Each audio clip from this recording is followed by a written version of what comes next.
जय हिंद दोस्तों। You are welcome in my YouTube channel unique mindset. दोस्तों, आज बहुत ही इम्पोर्टेंट विषय के ऊपर आप लोगों से मैं बात करने वाला हूँ। आज का टॉपिक है इन्वेस्टमेंट। दोस्तों, ये सभी के लिए बहुत ही इम्पोर्टेंट विषय है।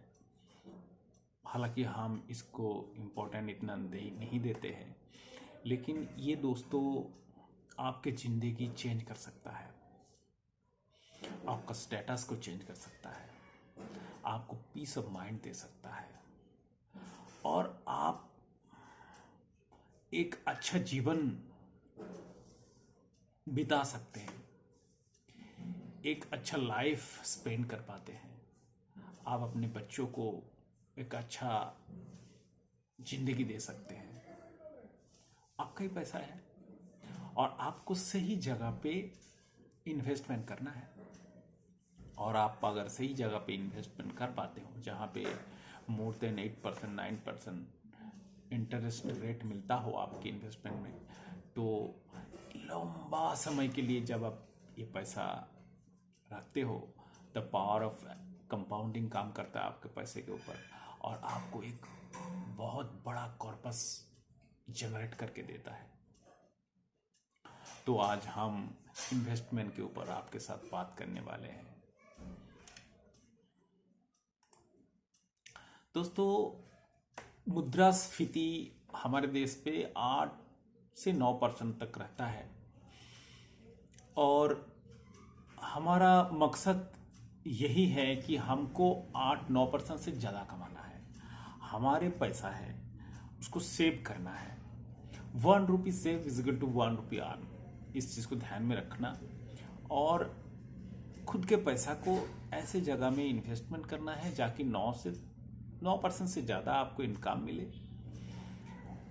और ये लंबे समय तक हम अगर रखेंगे तो पावर ऑफ कंपाउंडिंग इसमें काम करेगा, आपका पैसा का ग्रोथ होगा और एक अच्छा कर्पस आपके लिए आप जनरेट कर पाओगे, वेल्थ क्रिएशन कर पाओगे।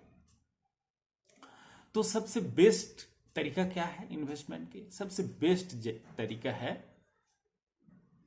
Mutual fund. देखिए, बहुत सारे एसेट क्लासेस हैं जहां पे आप निवेश कर सकते हैं। बहुत सारे एसेट क्लास है, जैसे कि इक्विटी। इक्विटी में आपके शेयर खरीदना या म्यूचुअल फंड खरीदना, ये सब इक्विटी में होता है। फिक्स्ड इनकम क्या क्या है? फिक्स्ड इनकम होता है बॉन्ड्स, डेट, इंस्ट्रूमेंट में पैसा लगाना, बॉन्ड में पैसा लगाना। ये मच सेफर है। कैश और कैश इक्विवेलेंट में क्या है ना, ये हाई लिक्विडिटी इन्वेस्टमेंट है और इनमें बहुत जल्दी आज पैसा रखा, आपने काल निकाल लिया और बहुत ही मिनिमम पैसा इसमें मिलता है और इसमें कैपिटल एप्रिसिएशन भी बहुत कम होता है। रियल एस्टेट क्या है ना, रियल एसेट होता है इसमें और इसमें प्रॉपर्टी खरीदना बेचा जाता है, फ्लैट्स, बिल्डिंग, ये सब है। इस पे बहुत लिक्विडिटी नहीं है और इसमें भी पैसा है हालांकि, लेकिन बहुत ज़्यादा लिक्विडिटी नहीं है। आपको आज पैसा चाहिए, काल पैसा चाहिए, इसमें नहीं मिलता। आपको खरीदार ढूंढना पड़ेगा, आपको कोई प्लॉट लेने वाला होगा या फ्लैट खरीदने वाला होगा, तब जाके वो पैसा आपको मिलेगा। और एक लंबे समय तक देखा गया है रियल एस्टेट से बहुत ज़्यादा पैसा बना के देता है equity. Commodities again stock exchange में ट्रेड होता है, जैसे कि गोल्ड, सिल्वर, बहुत अच्छा इन्वेस्टमेंट है, सेफेस्ट है। लेकिन वही है कि लंबे रन के लिए, बहुत 20-25 साल के लिए आपको इक्विटीज जो करके देगा वो कोई नहीं करके देगा। और दूसरा है टर्म डिपॉजिट, इसको फिक्स डिपॉजिट भी कहते हैं। फिक्स डिपॉजिट तो आपको पता ही है 6% 7% देते हैं, जो कि आपने 1 साल रखा पैसा 6% में, उतना तो मुद्रास्फीति हो गया, उतना तो इन्फ्लेशन हो गया, तो आपको पैसा, आप जहाँ थे आप वहीं पे हैं। 1 साल बाद आपका पैसा कुछ नहीं कमा के दिया आपके लिए। कोई वेल्थ जनरेशन नहीं हो पाएगा अगर आप बाकी इक्विटीज़ में, हाँ इक्विटीज़ में ठीक है, लेकिन बाकी जगह में बाकी एसेट क्लास में, जैसे आप अगर रियल एस्टेट में रखोगे दैट इज गुड, आप डाइवर्सिफिकेशन कर सकते हैं, कुछ रियल एस्टेट में भी रखना चाहिए, आपको कुछ कमोडिटी लाइक गोल्ड सिल्वर में भी रखना चाहिए, लेकिन मेजर पोर्शन ऑफ द आपका जो कैश है या आपका जो वेल्थ है, आपका जो पैसा है, उसको वेल्थ जनरेशन के लिए इक्विटीज में रखना पड़ेगा। और इक्विटी में शेयर में नहीं, आपको म्यूचुअल फंड सबसे सेफेस्ट और बेस्ट रास्ता है आपको वेल्थ जनरेशन के लिए, तो इस चीज़ को ध्यान रखिए। अच्छा, इक्विटी म्यूचुअल फंड में कैसे होता है, ये क्या चीज़ है ना, ये एक फंड मैनेजर होता है जो कि म्यूचुअल फंड को गाइड करते हैं, उसको इन्वेस्टमेंट को डीलिंग करते हैं, कहाँ खरीदना है, कौन से कंपनी में, उनका पूरा रिसर्च टीम होता है। देखिए, ये एएमसी होता है, एसेट मैनेजमेंट कंपनीज होते हैं, उनके बहुत सारे फंड्स होते हैं और बहुत सारे फंड को मैनेज करने के लिए फंड मैनेजर होता है। इस चीज़ को क्लियर कर लीजिए। एक होता है एसेट मैनेजमेंट कंपनी, वो सेबी के अंडर में ये सारे एसेट मैनेजमेंट कंपनी काम करता है। Security exchange board of India SEBI के अंडर में ये सारे कंपनी काम करते हैं। इसमें है SBI mutual fund, HDFC mutual fund, Kotak mutual fund, Aditya Birla mutual fund, ICICI mutual, दुनिया भर के म्यूचुअल फंड हाउसेस हैं जिनको AMC भी कहते हैं, एसेट मैनेजमेंट कंपनी। तो इनका जो फंड मैनेजर होता है, ये फंड मैनेजर जो इन्वेस्टर का फंड को मैनेज करता है, ये बहुत ही नॉलेजेबल पर्सन होता है। इनको बिजनेसेस के बारे में पता है, मार्केट वोलाटिलिटी के बारे में पता है, इनको टेक्निकल एनालिसिस, इनको फंडामेंटल एनालिसिस, देश का GDP, balance sheet, financial activities of government के पॉलिसीज़ क्या है, RBI का पॉलिसीज़ क्या है, वर्ल्ड इकोनॉमी में क्या चल रहा है, ये सब कुछ ध्यान रखता है। इनका पूरा रिसर्च टीम होता है और ये लोग आपके पैसे को मैनेज करता है और इनके लिए ये लोग थोड़े चार्जेस करते हैं, जिसको बोलता है एक्सपेंस रेशियो, ER। तो ये सिर्फ फंड को मैनेज करने के लिए नहीं, ये फंड डिस्ट्रीब्यूशन के लिए, एडमिनिस्ट्रेशन के लिए, मार्केटिंग के लिए, सेल्स के लिए ये पैसा खर्च होता है। तो इसको बोलता है ER, इसको बोलते हैं एक्सपेंस रेशियो, जो कि फंड मैनेजर का चार्ज भी इसमें इंक्लूड है। और हर एसेट मैनेजमेंट कंपनी ये चार्ज करते हैं इन्वेस्टर से। तो ये हो गया मोटा मोटा म्यूचुअल फंड के बारे में। अच्छा जी, इसमें अभी म्यूचुअल फंड दो तरह के होते हैं, एक होता है डायरेक्ट म्यूचुअल फंड, एक होता है रेगुलर म्यूचुअल फंड। तो जो डायरेक्ट म्यूचुअल फंड है वो आप डायरेक्ट फंड हाउस से ले सकते हैं, किसी भी एसेट मैनेजमेंट कंपनी से आप direct mutual fund online offline दोनों तरीके से खरीद सकते हैं। अब हो गया regular mutual fund. Regular mutual fund वो चीज़ है जिसमें थर्ड पार्टी इन्वॉल्व हो गया, third party distributor, broker, advisor ये चार्ज कर लेगा। आपने किसी ब्रोकर के पास चले गए गलती से, तो वो आपको रेगुलर फंड दे देगा और उसमें एक्सपेंस रेशियो ज़्यादा होता है। और ये एक्सपेंस रेशियो लंबा 20 साल 15 साल में ये लाखों में चला जाता है, आपको पता ही नहीं चलेगा। आपका जेब, आप तो कमा रहे हो पैसा, आपको लग रहा होगा कि पावर ऑफ कंपाउंडिंग काम कर रहा है, लेकिन दूसरी तरीके से आपका पैसा थर्ड पार्टी खा रहा है। आपका ब्रोकर्स, आपका एडवाइजर्स जिसने आपको एडवाइस कर दिया, आपने बैंक गए, बैंक ने आपको रेगुलर फंड पकड़ा देगा।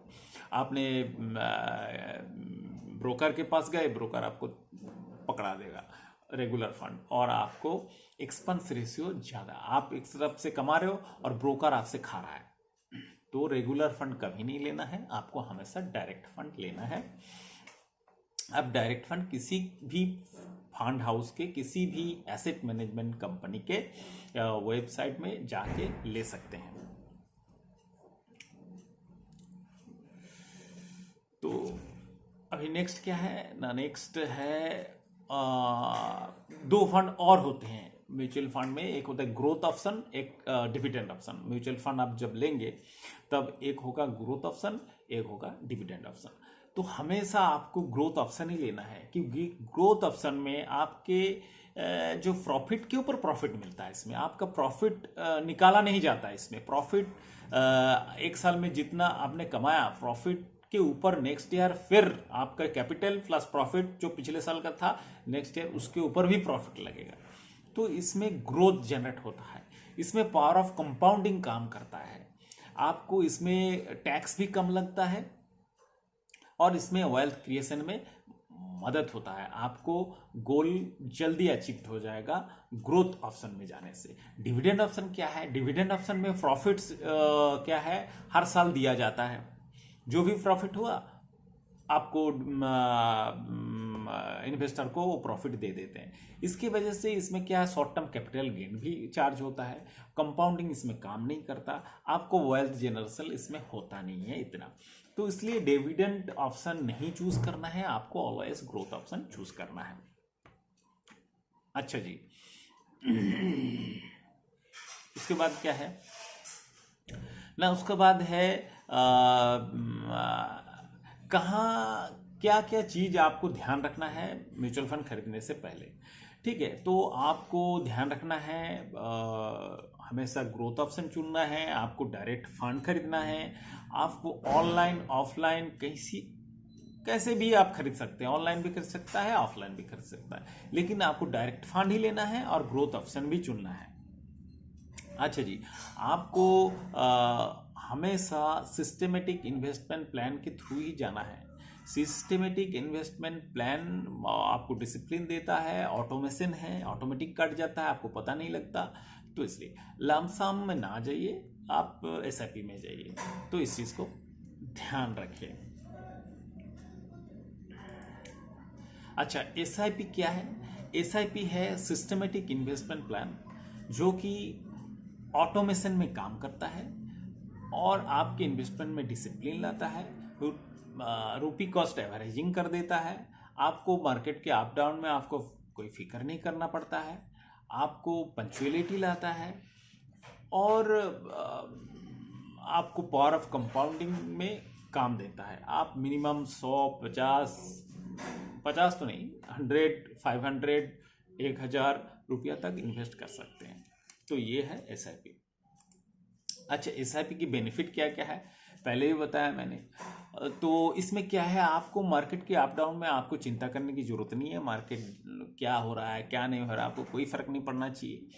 और आपको रूपी कॉस्ट एवरेजिंग करता है, आपको मिनिमम इन्वेस्टमेंट का फ्रीडम देता है 100, 500, आपको फाइनेंशियल डिसिप्लिन लाता है आपके इन्वेस्टमेंट में, आपको ऑटोमेशन कर देता है, आपका इन्वेस्टमेंट बहुत ही ईजी और आरामदायक कर देता है, पावर ऑफ कंपाउंडिंग इजीली काम करता है। तो ये है एसआईपी। अच्छा जी, आप कैसे खरीद सकते हैं एसआईपी, कहाँ खरीदेंगे ना, आप किसी भी फाइनेंशियल रिलेटेड वेबसाइट जो है फाइनेंशियल रिलेटेड, जैसे कि moneycontrol.com, ऐसे बहुत सारे वेबसाइट है, वहाँ पे जाइए, वहाँ पे best performing mutual fund search करिए और mid cap, small cap, large cap, index cap, flexi cap, सारे कैटेगरी का अक्रॉस द कैटेगरी आप सर्च करिए बेस्ट परफॉर्मिंग। आपने पिछले 5 साल से ये म्यूचुअल फंड कैसे रिटर्न दिया है अपने इन्वेस्टर को, पिछले सिंस इंसेप्शन, मतलब जब से ये शुरू हुआ है ये कैसे इसका परफॉर्मेंस है, इसका एक्सपेंस रेशियो क्या है, फंड मैनेजर कौन है, ये पूरा रिसर्च करिए। तो रिसर्च करने के बाद आपने जो चूज कर लिया कि भाई मिड कैप में मैं मान लीजिए कि HDFC मिड कैप फंड लूंगा, और स्मॉल कैप में मान लीजिए कि बेस्ट परफॉर्मिंग में दिखाया कि स्मॉल कैप में मान लीजिए जस्ट फॉर एग्जांपल कि SBI स्मॉल कैप फंड लूंगा, लार्ज कैप में मान लीजिए कि मैंने एक्सिस लार्ज कैप फंड लूंगा। तो ये फिर ये आप उन्हीं AMC एसेट में, मान लीजिए SBI का स्मॉल कैप बोला था आपने, तो SBI एसेट मैनेजमेंट कंपनी की वेबसाइट में जाइए, SBI म्यूचुअल फंड की वेबसाइट में जाइए, आप वहाँ से KYC फॉर्म भरिए, आपका आधार पैन कार्ड लिंक होना चाहिए, आपका contact Aadhaar and pan card link होना चाहिए। एक बार आपने KYC भर दिया तो आप SBI का ले लीजिए। उसके बाद किसी भी फंड हाउस से, ICICI हो, HDFC म्यूचुअल फंड हो, पराग पारिक हो, आपका आदित्य बिरला हो, वहाँ पे जाके कोई भी म्यूचुअल फंड, डायरेक्ट फंड आप ले सकते हैं किसी भी म्यूचुअल फंड के AMC के म्यूचुअल फंड में जाके। तो ये चीज हो गया। अच्छा जी, अच्छा म्यूचुअल फंड डायरेक्ट और कहाँ कहाँ खरीद सकते हैं? एक तो हो गया कि एसेट मैनेजमेंट कंपनी के वेबसाइट से, दूसरा CAMS जहाँ पे मेरा भी इन्वेस्टमेंट है, कंप्यूटर एज मैनेजमेंट सर्विस या कार्वी, ये लोग क्या है ऑथराइज्ड डीलर है, ये क्या है रजिस्टर्ड डीलर है, ये लोग डायरेक्ट म्यूचुअल फंड बेचते हैं। और क्या है कॉइन बाय जीरोधा, जीरोधा का एक प्लेटफॉर्म है कॉइन, वहाँ पे जाके आप डायरेक्ट ऑनलाइन म्यूचुअल फंड खरीद सकते हैं। दूसरा है ग्रो, वहाँ पे भी डायरेक्ट म्यूचुअल फंड आप खरीद सकते हैं। तो keep in mind all this things. अच्छा जी, अभी आपको देखिए, आपको 30,000 50,000 आपको महीना मिल रहा है, और 50,000 से ऊपर लगभग अगर मिल रहा है तो मंथली आप 15,000 रुपये आराम से जमा कर सकते हो, स्पेयर कर सकते हो, ताकि आपका वो 15,000, देखिए आप उतना ही स्पेयर करिए, जरूरी नहीं कि 15,000, आप उतना ही स्पेयर करिए जितना आप 20 साल 25 साल के लिए स्पेयर कर पाएंगे मंथली। तो मैं मानूंगा जिसका 50,000 मिनिमम तनख्वाह है वो 15,000 आराम से निकाल सकता है। और 15,000, 5 से ज़्यादा फंड में मत लगाइए। 15,000, 5 फंड एनफ है। देखिए, एक लार्ज कैप ले लीजिए 3,000 रुपये पर मंथ के, एक मिड कैप ले लीजिए 3,000 रुपये पर मंथ के, एक स्मॉल कैप, एक फ्लेक्सिबल कैप, एक इंडेक्स फंड। एक इंडेक्स फंड बहुत अच्छा है। इंडेक्स फंड मान लीजिए निफ्टी 50 इंडेक्स फंड आपने चूज किया है कोई, तो इंडेक्स फंड एक तो एक्सपेंस रेशियो बहुत कम है, और ये एक्टिवली मैनेज फंड नहीं है। बाकी फंड सारे एक्टिवली मैनेज है, इसके लिए इसका एक्सपेंस रेशियो भी है। हालांकि इंडेक्स फंड का भी है लेकिन बहुत मिनिमम है, क्योंकि ये एक्टिवली मैनेज नहीं है। इसको क्या करना है, इसको सिर्फ 50 शेयर जो निफ्टी 50 के हैं उसको फॉलो करना है। जिस जिस रेशियो पे है निफ्टी 50 में, उस रेशियो पे आपने 5,000 लगाया, 5,000 उस कंपनी में 50 कंपनी में बढ़ जाएगा। तो उसमें फंड मैनेजर का कुछ काम ज़्यादा बहुत करना नहीं होता है, ना बहुत ज़्यादा रिसर्च करना होता है, क्योंकि निफ्टी 50 पता है भाई 50 कंपनी है, तो इसलिए एक्सपेंस रेशियो भी कम है। और ये इंडिया का इकोनॉमी को दर्शाता है। ये मोटा मोटा 50 कंपनी है, मतलब जो कैपिटल वाला है, बट सबसे ज़्यादा कैपिटल वाले टॉप 50 कंपनी है इंडिया का। तो इसमें आपका पैसा सेफ एंड सिक्योर रहेगा। मेरे को कोई कोई बोलता है भाई ये कंपनी फंस जाएगा तो क्या होगा, वो अरे भाई आप डरना किस लिए, आप इंडेक्स फंड में लगाइए। 2 कंपनी खराब निकला, कोई घोटाला हुआ, कुछ हुआ, वो ऑटोमेटिक बाहर आ जाता है निफ्टी 50 से। 51 नंबर कंपनी, 52 नंबर कंपनी वो इन हो जाएगा, और 2 कंपनी जो खराब निकला वो बाहर हो जाएगा। फिर कोई खराब हुआ तो वो बाहर चला जाएगा, जो पीछे वेट कर रहा था 51 नंबर कंपनी, 52 नंबर कंपनी, वो इन हो जाएगा। तो इसलिए भाई इससे देश की इकोनॉमी चलता है, ये ऐसे सस्ता नहीं है, ये सेबी के अंडर में चलते हैं सारे चीज़, security exchange board of India. तो इसलिए कोई टेंशन नहीं है। आप 5 फंड लीजिए 3-3 हज़ार के, 15,000 पर मंथ कटाइए, और ये 20 से 25 साल तक करिए। आपको एक आप अपना किस्मत चेंज कर लेंगे, क्योंकि पावर ऑफ कंपाउंडिंग एक ऐसा चीज़ है जो जादू कर देगा आपको, और वो कंपाउंडिंग हो के आपके पैसा को ऐसी जगह में पहुंचा देगा जो आपको काम करने की जरूरत नहीं है, फिर आपके पैसा आपके लिए काम करेंगे। ये चीज़ है। अच्छा जी,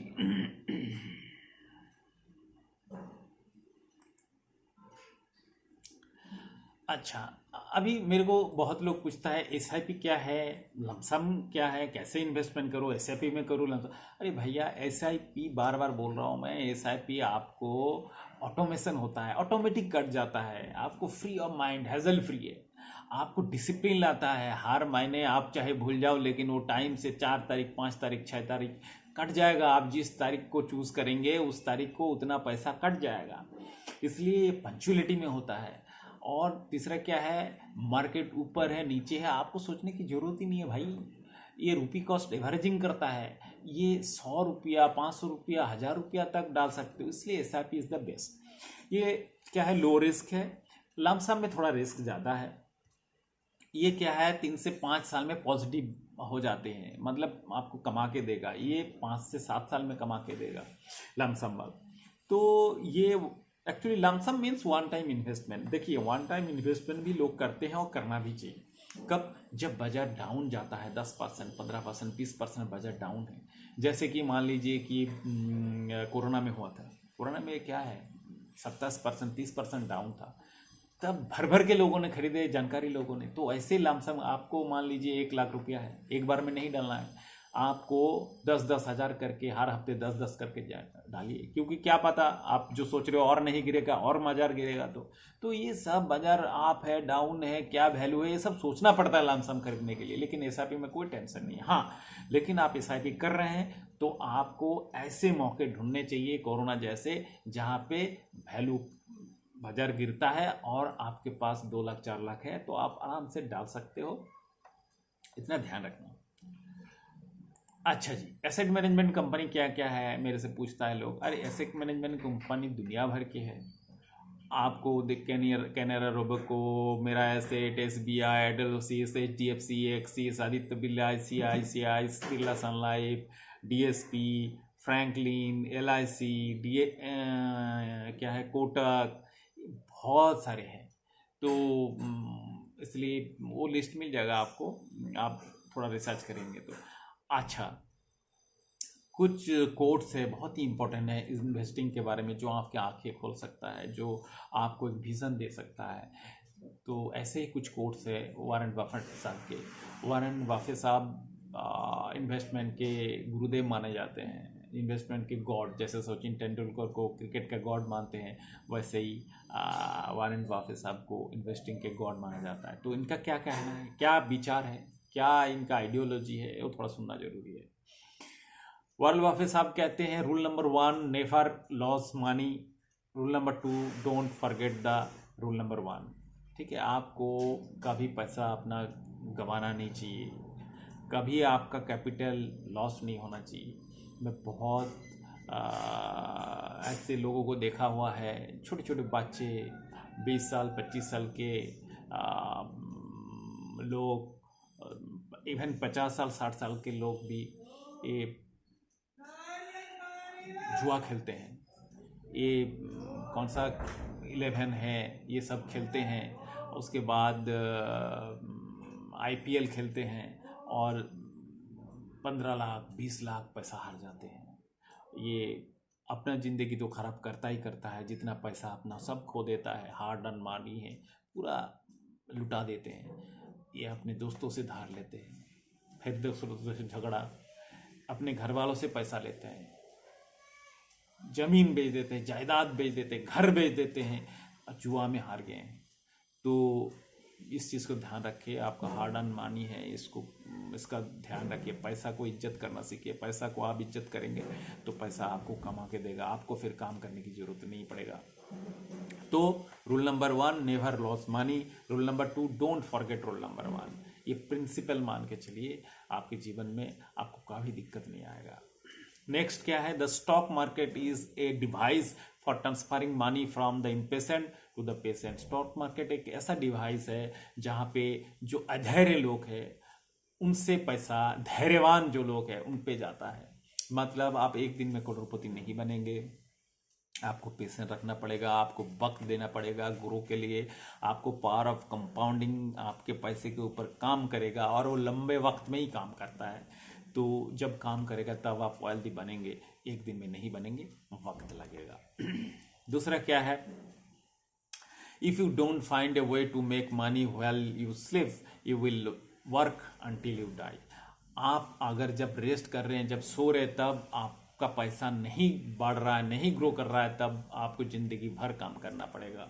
मीन्स आपको शुरुआत में ही अच्छे डिसीजन लेके SIP करना है, म्यूचुअल फंड में पैसा लगाना है, 8-9% से ज़्यादा जहाँ पे रिटर्न मिल रहे हो वहाँ पे पैसा इन्वेस्ट करना है। तो 15 साल 20 साल 25 साल में पावर ऑफ कंपाउंडिंग के जरिए आप ऐसा एक कॉर्पस खड़ा कर लेंगे, आपको वेल्थ जनरेशन हो जाएगा। आपका वेल्थ जनरेशन होने के बाद आपका पैसा आपके लिए काम करेगा। आपको रिटायरमेंट के ना सोचना है कुछ, आपको पैसा आपको कमा के देगा, आपको काम करने की जरूरत नहीं है, आपका पैसा आपके लिए मेहनत करेगा और कमा के देगा। तो ये कह रहा है। चौथा क्या है, the best investment you can make as an investment in yourself. The more you learn the more you will learn. सबसे ज़्यादा इन्वेस्टमेंट करना है खुद के ऊपर। आप जितना लर्न करोगे उतना ही अर्न करोगे। आप नया नया चीज़ें सीखिए, पढ़ाई करिए, नया नया चीज़ के बारे में जानिए, और जितना आप जानेंगे उतना आप कमाएंगे।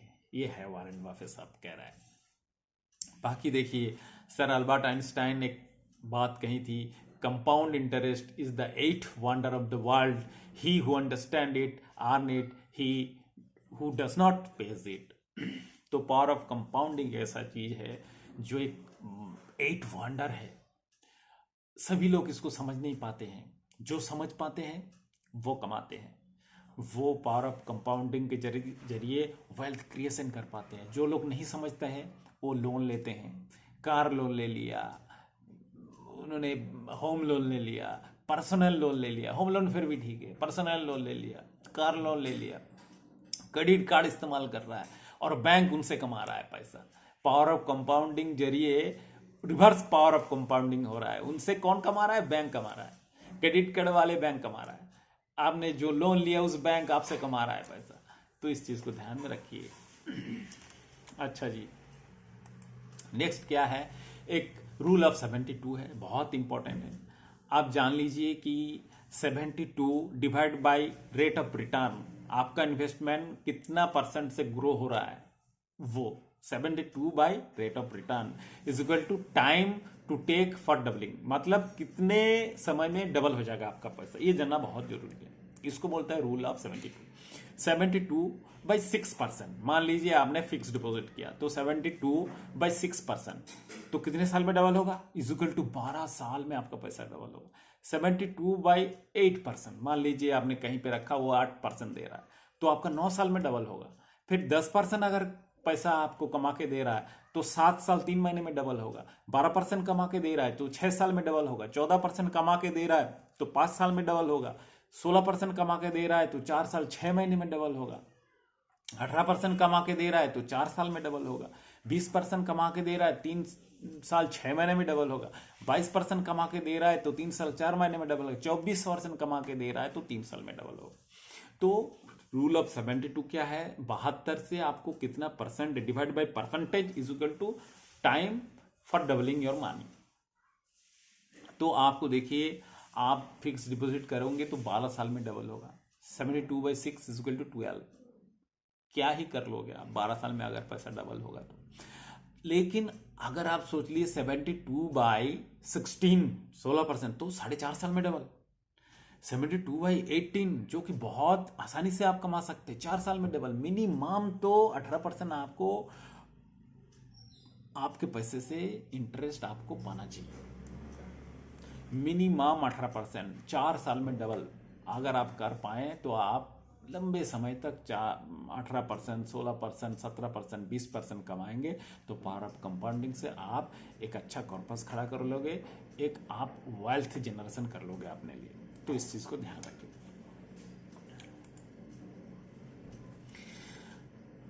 बाकी देखिए, पैसा आप कमाते कमाते 1 करोड़ जब आपका हो जाएगा, उसके बाद क्या जादू होता है मैं आपको दिखाता हूं पावर ऑफ कंपाउंडिंग से।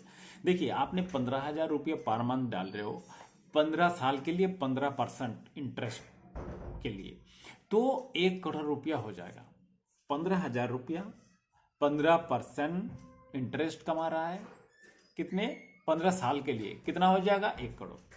अभी वही पैसा अगर 20% आपको कमा के देता है, सॉरी 15% ही कमा के देगा, लेकिन 20 साल के लिए कमा के देगा, तो क्या हो जाएगा? 2,27,00,000।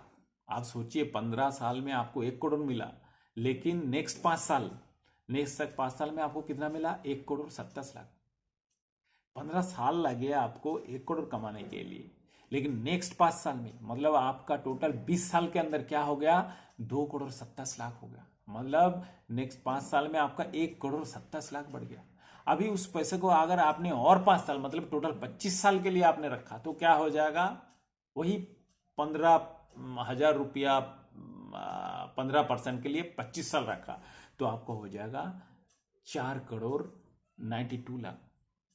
आप सोचिए, मतलब नेक्स्ट 5 साल में आपका पैसा 2 करोड़ 2 करोड़ 70 लाख के करीब बढ़ गया। मतलब नेक्स्ट लास्ट के 10 साल में आपको लगभग 4 करोड़ रुपया हुआ। पहले 15 साल में आपको 1 करोड़, और लास्ट के 10 साल में 4 करोड़। ये होता है पावर ऑफ कंपाउंडिंग, इसको समझने की जरूरत है। तो आज का टॉपिक इसी इन्वेस्टिंग के ऊपर था। तो आशा करता हूँ आप सभी ने आप मेरा वीडियो आप लोगों को अच्छा लगा होगा। अगर अच्छा लगा है तो आप सभी को शेयर कीजिए, मेरा वीडियो को सब्सक्राइब कीजिए और लाइक कीजिए। Thank you very much. नमस्ते।